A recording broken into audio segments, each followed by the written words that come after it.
नमस्कार, कैसे नाम? सुचित्रा। मैत्री। हाँ? मैत्री। कब का? बताओ, who would like to start? आप शुरू करेंगी?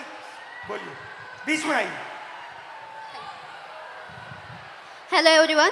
Hello sir. हेलो। मेरा नाम सुचित्रा पागी है। मैं पालघर वसई से बिलोंग करती हूँ और अभी मैं इकोनॉमिक्स में मास्टर्स कर रही हूँ हड़पसर में SM जोशी कॉलेज में।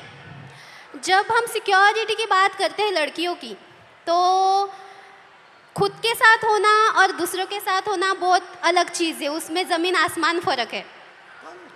जब हम पढ़ते हैं कि न्यूज़पेपर में पढ़ते हैं कि लड़की के साथ लड़की हरेस्ट हुई, उसका रेप हुआ, तो वो बहुत अलग बात होती है कि हम सिर्फ फील करते हैं कि उसके साथ ये हुआ तो वो क्या फील कर रही होगी। जब खुद के साथ होता है तो एक डर पैदा होता है मन में कि नहीं यार, लड़कों से बात नहीं करनी, लड़के बहुत स्केरी होते हैं।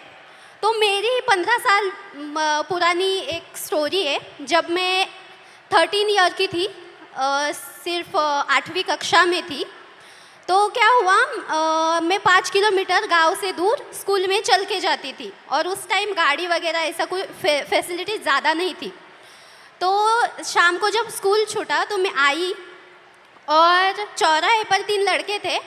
लिटरली वो बहुत ज़्यादा ड्रंक थे और उनका एज भी 25 साल से आगे था। तो कितने थे वो?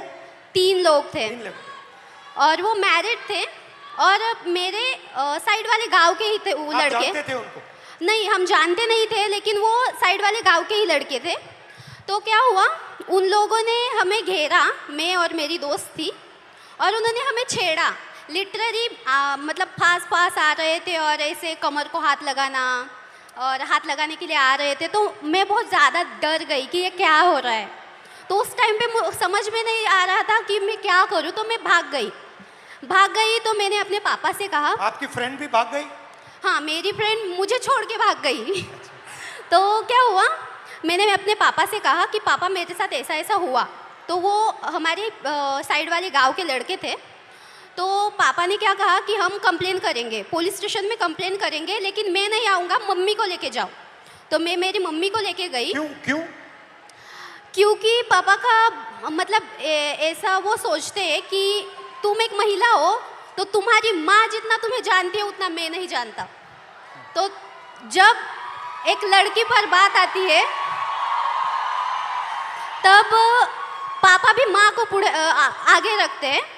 तो हम पुलिस स्टेशन गए और कंप्लेन की और उनको शिक्षा मिली। उनको बहुत मारा गया, पीटा गया। उनको मारा? हाँ, उन लड़कों को मारा गया, पीटा गया। उसके बाद ना कि मेरे घर वाले, मेरा पूरा गांव मेरे अपोजिट खड़ा हुआ कि ये लड़की है और इसके साथ ऐसा ऐसा हुआ है, तो इसे पढ़ाओ मत, इसे घर में रखो और पढ़ाओ मत, क्योंकि इज्जत चली गई। तो इज्जत चली गई? हाँ। तो पापा ने कहा कि नहीं, मैं मेरी बच्ची को पढ़ाऊंगा, और उन्होंने मुझे पढ़ाया, बल्कि पुणे में भेजा। और मैं बहुत ज़्यादा डरी हुई थी कि मेरे साथ ऐसा ऐसा हुआ था, तो अब पुणे में भी वैसा ही ना हो। तो मैं 2022 में पुणे में आई।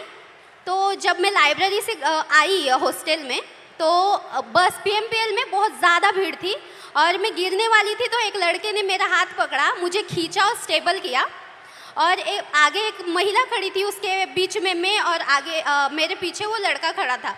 तो लिटरली उस लड़के ने मेरी कमर के इस कोने से लेकर इस कोने तक में हाथ लगाया और मुझे पीछे खींचा, और मैं डर गई। मैंने तुरंत में पीछे मुड़ी और उसके कान के नीचे बजाया, और वह सिचुएशन ये थी सर कि वहाँ पर जो लड़कियाँ थी वो कुछ नहीं बोली। और अब जब मैं स्टेबल हुई कि अब नहीं, मेरे साथ ऐसा नहीं होगा, तो अभी रिसेंटली पिछले वीक में मैं अपने घर से वसई से पुणे आई। पुणे स्टेशन से ट्रेन पर मैं उतरी और वहाँ पर एक ड्रंक आदमी था, वो सामने से आया और लिटरली मेरे यहाँ पर ब्रेस्ट के नीचे छुआ उसने। तो मैंने उसके हाथ को पकड़ा और उसे मारा। वहाँ भी महिलाएं थी, वहाँ पे भी लड़कियाँ थी, महिलाएं थी, लेकिन वहाँ भी उन्होंने कुछ नहीं बोला। मतलब ऐसी सिचुएशन है हमारे महाराष्ट्र में कि लड़की के साथ ऐसा होता है तो भी